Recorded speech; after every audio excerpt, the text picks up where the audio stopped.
Sagar defence engineering private company వల్ల మత్స్యకారులకు ఎలాంటి ఇబ్బంది ఉన్నట్లయితే ప్రభుత్వం వాటిని ముందుండి పరిష్కరిస్తుందని రాష్ట్ర గనులు భూగర్భ వనరులు ఎక్సైజ్ శాఖ మంత్రివర్యులు కొల్లు రవీంద్ర అన్నారు.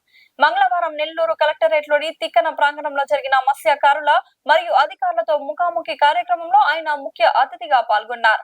మత్స్యకారులు మరియు అధికారులతో సుదీర్ఘ చర్చ అనంతరం మంత్రి కొల్లు రవీంద్ర పాత్రికేయులతో మాట్లాడుతూ చాలా రాష్ట్రాలు దేశాల సైతం సదరు Sagar defence engineering private company ఏర్పాటుకై పోటీ పడుతున్నాయన్నారు.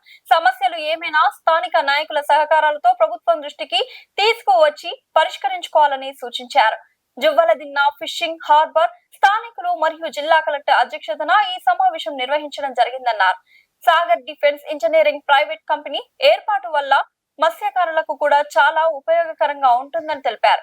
మత్స్యకారుల సంపద ఎక్కడ ఉన్నది, సైక్లోన్ మరియు అల్పపీడనాల వల్ల సముద్రంలో ఇరుక్కున్న వారిని రక్షించవచ్చని తెలిపారు.